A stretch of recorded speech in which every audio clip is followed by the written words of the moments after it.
Welcome to Becoming Limitless. This is the podcast for entrepreneurs who want to optimize their brain and their body with biohacking. I'm going to teach you how to eliminate brain fog and upgrade your health so you can have more productivity, energy, and growth in your business. I'm your host, Tanessa Shears. Let's jump in.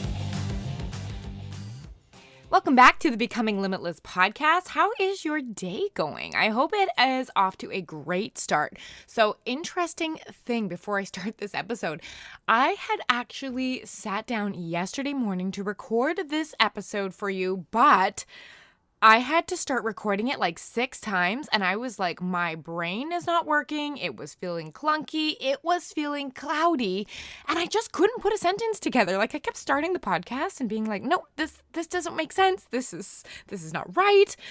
And I just had to turn it off for the day. I had brain fog yesterday. I stayed up a little too late the night before. I was eating some food that wasn't ideal the day before, and it really affected me the morning of.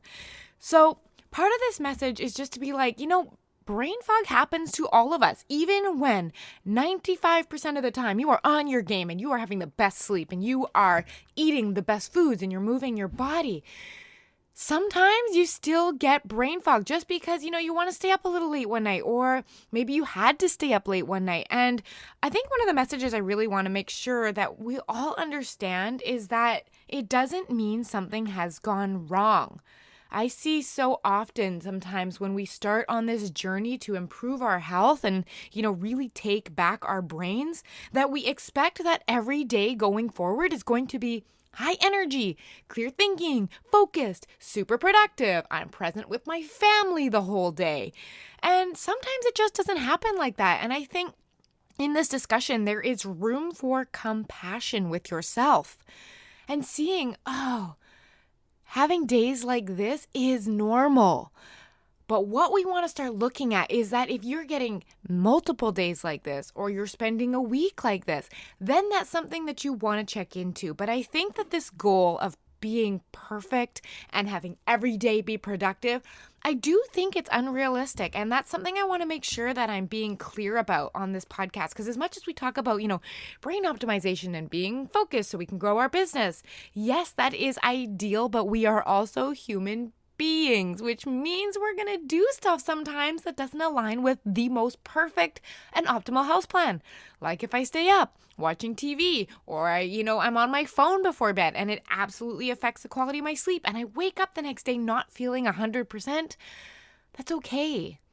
I just know that this is going to be one of the consequences of that, and sometimes I'm okay with that.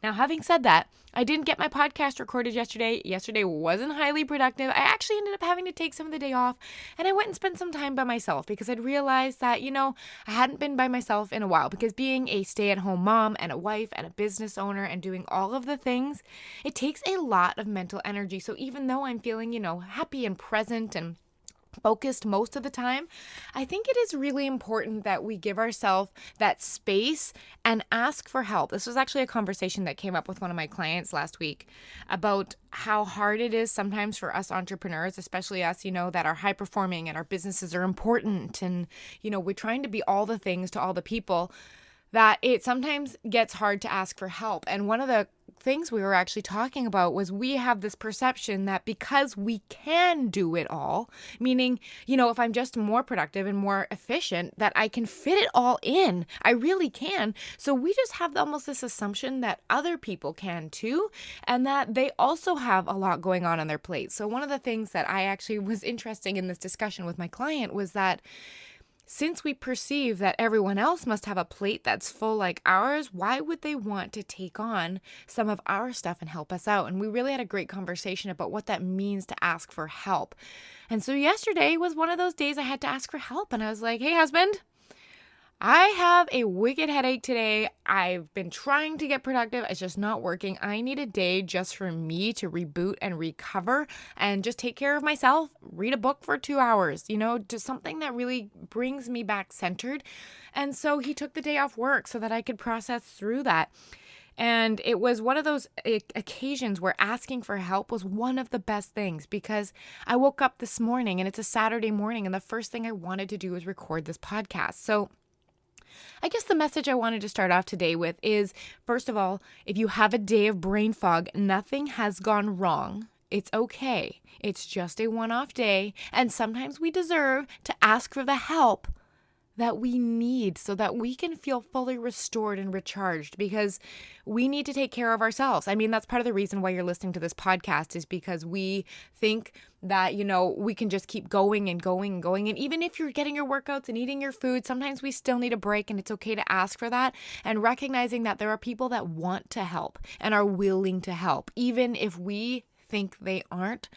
Sometimes just asking for that help is, really beneficial. So I wanted to start with that today. But what we're going to be talking about today is actually a fun episode that I've been wanting to do for a while.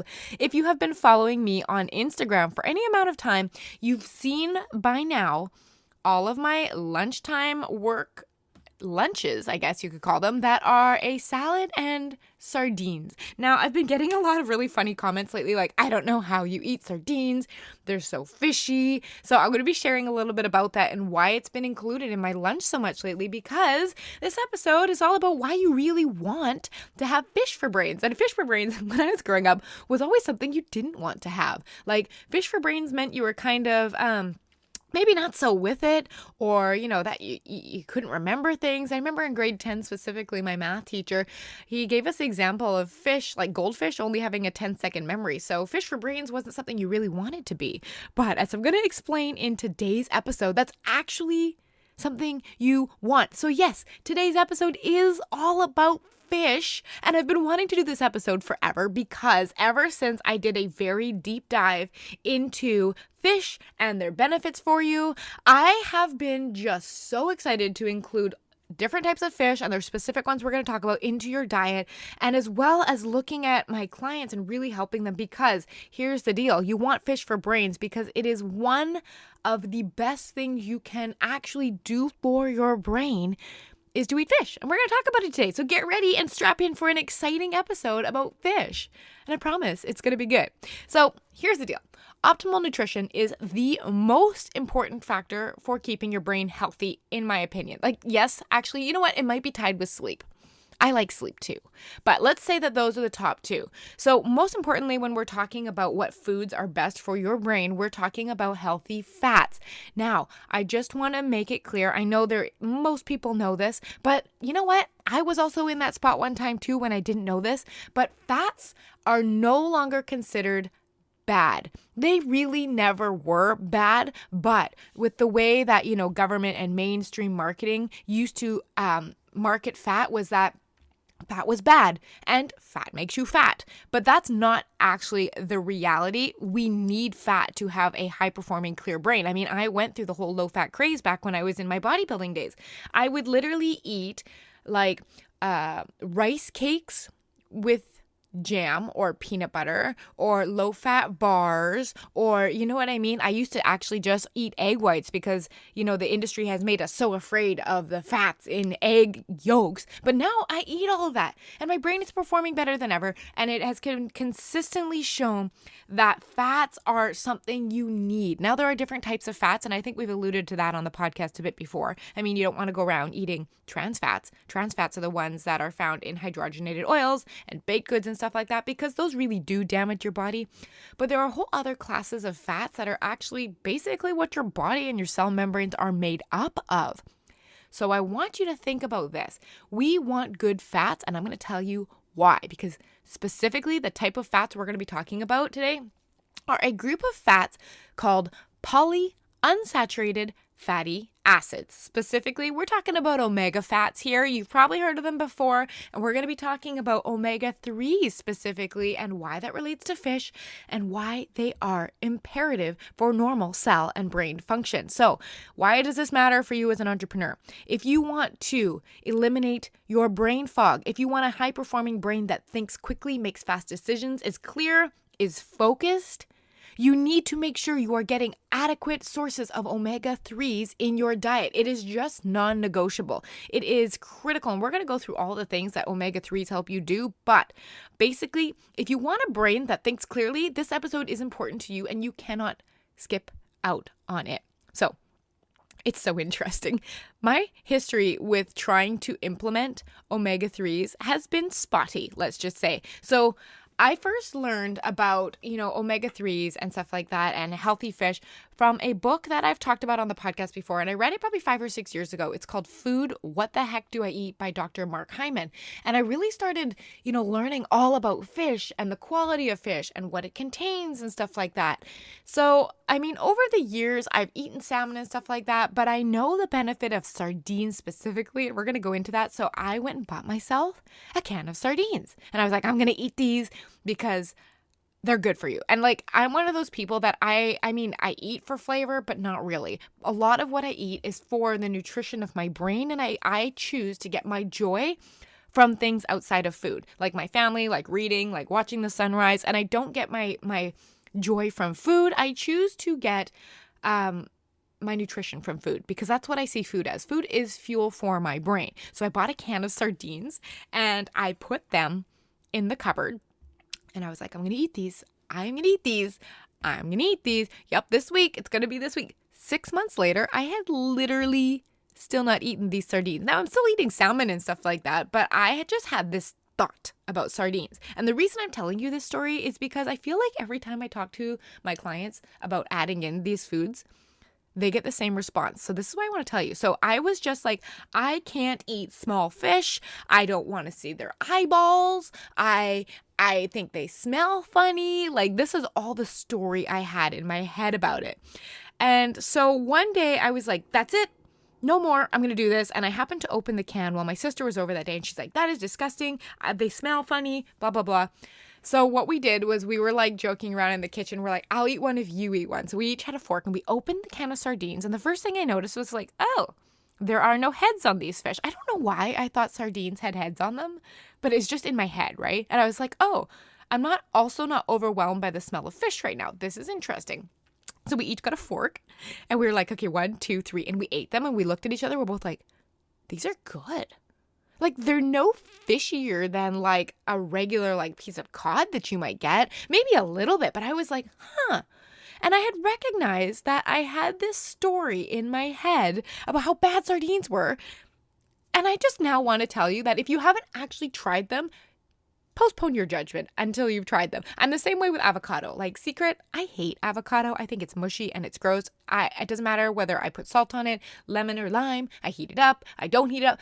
I just don't enjoy it, but I eat it every day because it is good for me. So maybe you'll have that idea about sardines. But to get into talking about specifically what omega-3 fatty acids do, those are the omega-3s, the fats that are specifically found in fatty fish. There's some other places. We're going to talk about that too.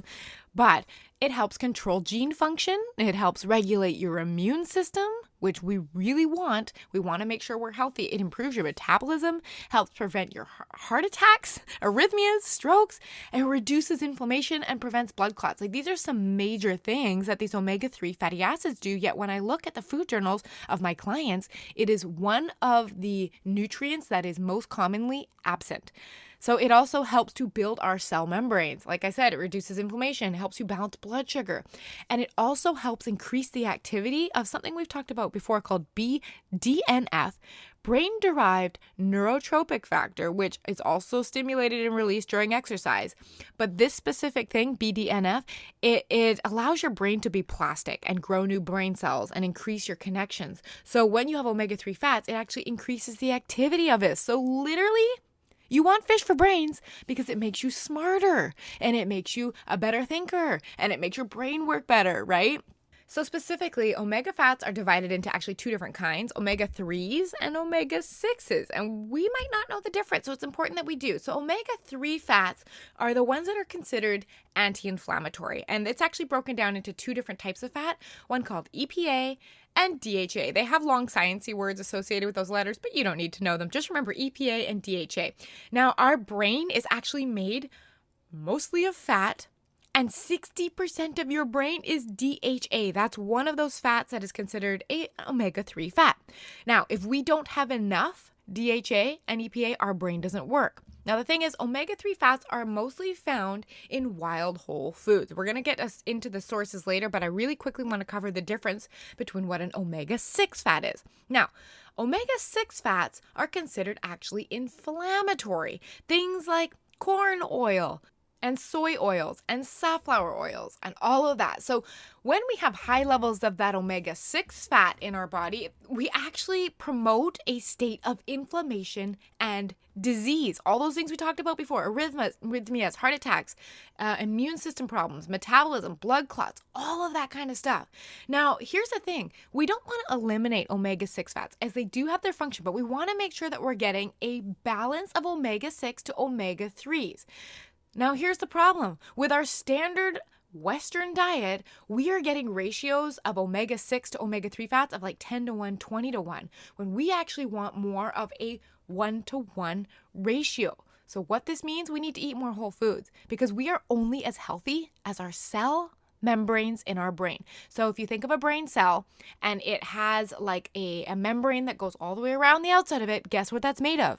Fats, right? And that's the major method of communication for brain cells. Now, here's some fun trivia. Did you know that each brain cell is connected to every other brain cell by about 40,000 connections? And did you know you have like 100 billion brain cells? Now, imagine that if like you were looking at like power lines and how many connections to and from every single cell, and the wires all have to be working properly and connected well. And if your membranes, the things that encase your brain cells, if they aren't healthy, the effectiveness and speed of communication between each cell in your brain slows down. And what that means is we're getting poor mental function, memory problems, mood disorders, brain fog. So like I said, your brain is actually made up of the fats that you eat. If you eat a lot of omega-6 fats, trans fats, the fats that aren't serving you, what actually happens is they get incorporated into the cell linings of your brain, and your brain cells stop functioning properly. So like I said, specifically omega-6 fats, they denature, they lose their integrity, especially when they're heated up. Like if you put vegetable oil or canola oil and that's what you cook with, you are essentially ingesting a ton of omega-6 fats, and that puts your brain and your body into an inflammatory state. Like I said, it's not that we want to eliminate these entirely. We need both. It is about balance. But why do we like omega-3 fats so much better? Because the actual fat is flexible and fluid. So I want you to think of like a flexible cell membrane, and it's able to jiggle and move, and maybe think of it like Jello, like kind of like that, I guess. And if that is your cell membrane, and if you stuck a straw through it, that would be like a receptor on your cell membrane. And if the cell happens to move, the straw kind of flows with it. It keeps its shape. You're still able to, if the straw is like your receptors, it's able to get stuff in and out. But if you have too many of the bad fats or too much omega-6 incorporated into your cell linings, it loses its flexibility. So think of like your cell membrane now, like a stick of hard clay or something like that, meaning it doesn't move very much. And if it does, it might bend the straw in the middle of the clay, and then things might not be able to get through. We don't want that. We want effortless communication between cells so that we can think clearly. And that really has to do with how well our cells are able to communicate with each other. Now, how can you tell if you might be needing a little more omega-3 fat in your diet? Well, I actually took this list of symptoms from the book Ultra Mind by Dr. Mark Hyman. So some of these symptoms can mean you need a little more omega-3 fatty acids in your diet. So we're looking for things like soft, cracked, or brittle nails, dry, itching, scaling, or flaking skin. So this might be even, if you're getting like patches of skin that get itchy or dry, hard earwax, chicken skin, whether you get the tiny bumps on like your torso or the back of your arms. You have dandruff or aching or stiffness in your joints. Maybe you're thirsty a lot. If you're constipated, which he defines as less than 2 bowel movements per day. If you have light-colored, hard, or foul-smelling stools, depression, ADHD, memory loss, high blood pressure, or even PMS, these are all signs that you might be omega-3 deficient. So if you're finding that you're checking off that list, it might be worthwhile to talk to a doctor about if you are omega-3 deficient and maybe even testing for it. However, you can also just eat more healthy food because it's good for you in general, right? So like we were saying, omega-3 comes from wild things. Now, that is hard to find in modern diet. I've looked at food logs before that are like, oh yeah, pasta and crackers and Cheerios in the morning. There's not a lot of wild things in there, which means we are likely omega-3 deficient. In fact, I read a statistic that said more than 90% of people are omega-3 deficient. 90%, that is wild considering how much this affects your brain. And now it's like no wonder that with this epidemic of like sleep is for the dead and we'll do that later and I don't need to exercise and I just need to focus on my business, like and then now we're all omega-3 deficient. Is it any wonder that brain fog is like on an exponential search trend increase on Google right now? It's because we're all suffering from this. So when we're looking at omega-3 coming from wild things, fish is one of those things that we love to talk about. But the problem is most of the fish that we eat in our diet is contaminated with toxins and mercury, which is not doing much for us either. And like I said, when I look at my client's food log, omega-3 fats are entirely missing in so many cases. So how do we get them? Because they are considered essential, which means we need them in our diet. Our body just can't magically create them. We need to eat them. So omega-3s are actually abundant in a few natural whole foods. Like we talked about fatty fish. You can find it in seafood, in eggs, in grass-fed meat, flax seeds, algae, and walnuts. Your body actually can create omega-3 from plant sources, but the conversion rate is extremely low. Like I was reading that we only access 10% of it, which is nowhere near enough. So this needs to be coming from a supplement or a whole source of food if we want our brain to be working properly. Now, if we're actually looking at omega-6s, those are the ones that are the inflammatory fats. Those are actually found in nuts and seeds and grains and beans, which are all good things. So when we say we want a balance of omega-6 fats, these are found in actually healthy foods. The problem is that omega-6s are also found in highly refined vegetable oils and processed foods, which we consume all the time. So what we want is a balance of omega-3 and 6 from real food, not from processed food. So I'm not going to lie, this is the part of the podcast that I've been really looking forward to talking to you. It's the good, better, best of fish and what you want to avoid and which ones you want to eat. But you know what? Regardless of what type of fish, experts have always agreed that fish are on the eat more of it list. It's not like eggs, those are on and off the list. And it's not like, fats, those are on and off the list. But fish always seems to be something that experts have agreed is healthy and should be included in our diet. So now that I've actually told you that fish have a lot of mercury and stuff like that, you're like, well, what the heck? What kind of fish do I eat? Well, don't worry, I've got you covered. There are 4 things that you need to know when you're choosing your fish. Number 1, eat smaller fish.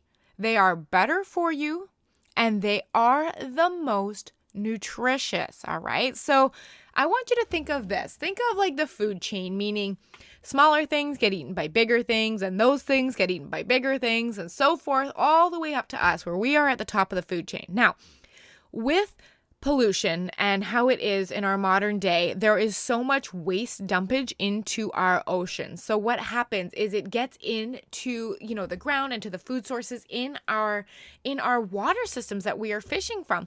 So now I want you to think about this. All the little tiny fish are eating off the bottom. Maybe they're a little bit of a bottom feeder. Maybe they're eating other little algae and stuff like that. And they get a little bit of mercury or PCBs or other toxins in them, okay? Not that bad, not that concentrated.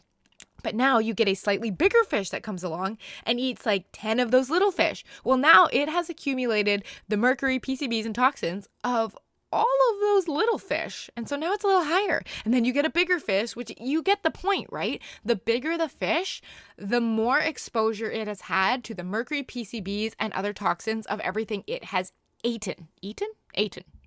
Anyways, it's like that saying, you are what you eat, ate. If that makes sense. You are what you eat, ate. Meaning, if I ate the fish, I'm also eating what they ate, all right? So with all the pollution dumped in this ocean, if we are eating very large fish, it is very likely that they are higher in these toxins. So we want to eat smaller fish because they are much better for us. With you think of all these big fish, what we're thinking of, the most toxic fish are things like swordfish, Chilean sea bass, halibut, tuna, shark, king mackerel, and marlin. I would steer away from these because the toxins are just too high. Because here's the deal, mercury is actually the second most toxic and poisonous substance to humans after polonium. So why do we want to be eating that in our fish? So eat smaller fish.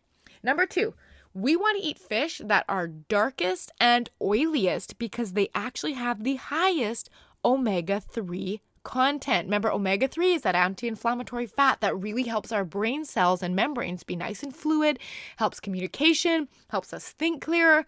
This is what we want. So when we're looking at fish that are the darkest and oiliest, they also, interestingly enough, happen to be some of the smallest fish. Okay, so we're hitting number 1 and we're hitting number 2 now. So the best are actually going to be called smash fish. And that's an acronym. SMASH.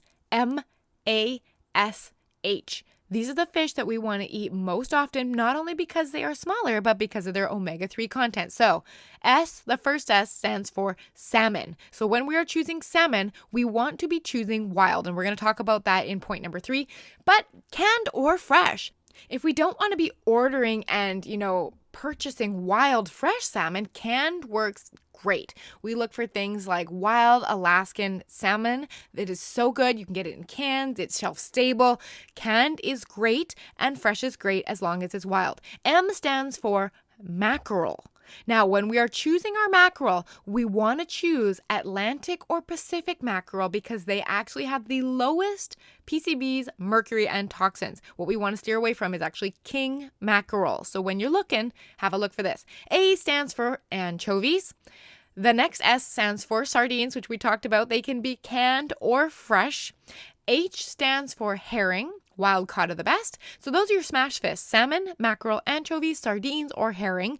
A couple other that fit into that darkest, oiliest, high omega-3 content fish include trout and oysters and mussels.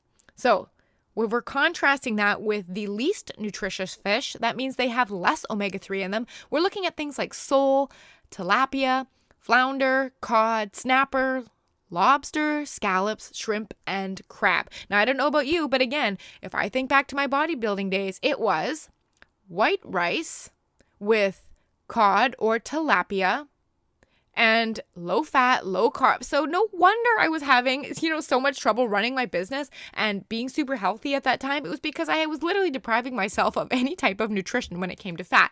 So we want to stick to our smash fish and avoid some of the more common fish that are not, dense in that omega-3, and the big ones that most of us eat all the time: sole, tilapia, cod, snapper, lobster, shrimp, and crab.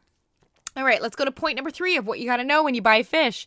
We want to buy wild. It is more expensive, but it is worth it, not only in nutritional content, but taste and flavor. Like, I remember the first time we brought home wild salmon, and I was like, wait a second.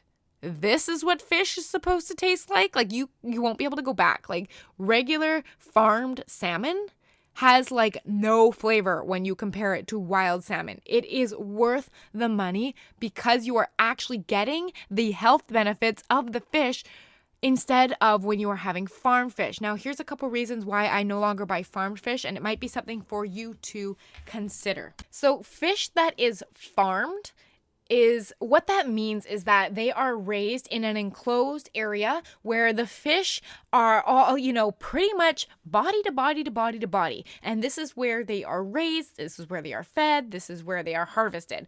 So when they are raised in close proximity like that, it is actually highly unsanitary because if you think about this, they're swimming in poop. They're swimming in the excrement of all of the other fish in the enclosure, which I think is disgusting. I mean, and on top of that, just like the life quality of a fish, if you can't really swim and you're just really, swimming around in poop, I mean, that's no life for a fish in general.